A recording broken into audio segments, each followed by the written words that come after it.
Bonjour à tous, dans cette première vidéo, je vous propose une progression d'exercices visant à améliorer le contrôle de la fréquence respiratoire.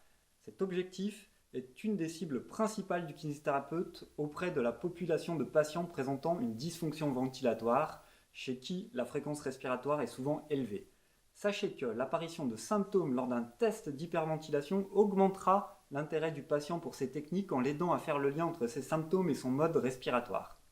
L'hyperventilation étant définie par un débit ventilatoire excessif, le contrôle de la fréquence respiratoire seul n'est parfois pas suffisant.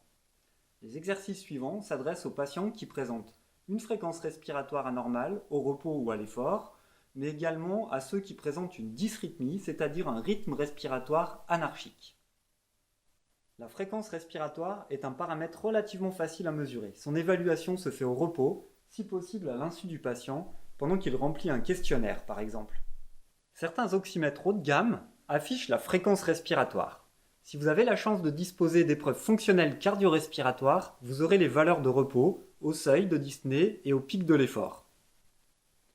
La fréquence normale de repos, de 12 à 20 cycles par minute, mais présente une grande variabilité inter-individu. En pratique, je débute les exercices avec des fréquences respiratoires proches de 12 cycles par minute, soit 5 cycles pour un cycle ventilatoire complet, ce qui représente environ 2 secondes pour le temps inspiratoire et 3 secondes pour le temps expiratoire. En pratique, ces valeurs fonctionnent souvent assez bien et peuvent servir de point de départ avec vos patients. En l'absence de monitorage de la CAPNI, des essais-erreurs permettront de corriger les valeurs et de déterminer le rythme le plus adapté au patient, celui pour lequel il ne ressent aucun symptôme évocateur d'un comportement ventilatoire inadapté, comme par exemple la sensation de soif d'air ou des vertiges, pour citer deux symptômes fréquents. Je vous conseille d'accorder de l'importance au temps inspiratoire. Trop bref, il est le reflet d'un drive inspiratoire excessif. Au repos ou pour des efforts légers, une inspiration nasale est physiologique.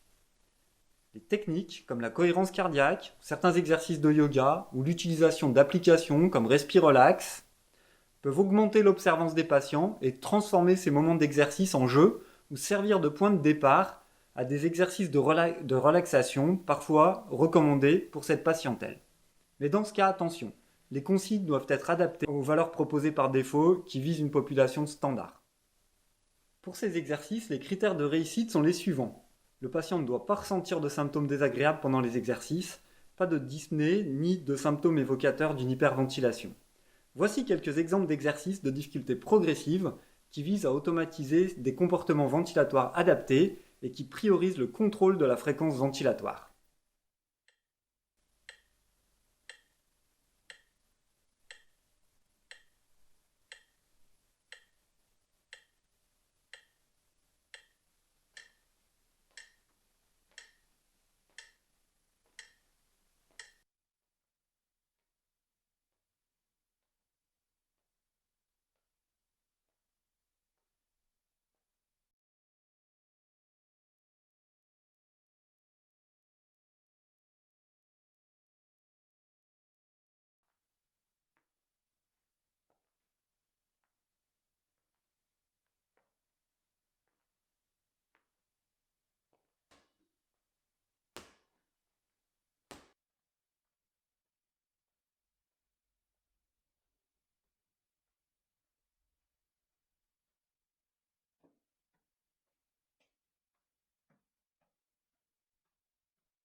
Faites attention à proposer des exercices accessibles aux patients, en dessous de leur seuil de dyspnée.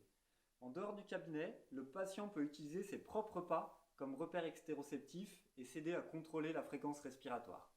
Pour tous ces exercices, les critères de réussite seront les suivants. Pas de symptômes désagréables pendant les exercices, pas de dyspnée ni de symptômes évocateurs d'une hyperventilation. et la réussite de l'exercice au premier essai est la preuve d'une bonne intégration des schémas neuromoteurs et de l'automatisation de ceux-ci. Alors quelle posologie? Si l'on s'inspire de la littérature qui concerne l'automatisation ou l'apprentissage de schémas moteurs nouveaux, ce que l'on retrouve, ce sont des recommandations qui sont de l'ordre de 3 minutes d'exercice par jour minimum. Cette même littérature rappelle fréquemment que les mises en situation gagnent en efficacité si le plaisir du patient est présent et qu'il les perçoit comme des jeux. Et quels bénéfices en attendre? Les délais pour acquérir des comportements respiratoires adaptés sont très variables. Dans notre expérience, documentée lors d'un travail personnel, une éducation au lien entre la fréquence respiratoire et l'apparition de symptômes, associée avec des exercices de contrôle de la fréquence respiratoire, permet une diminution en fréquence des symptômes de 50% et pouvant être obtenue très rapidement, autour de 3 séances, pour environ un tiers des patients.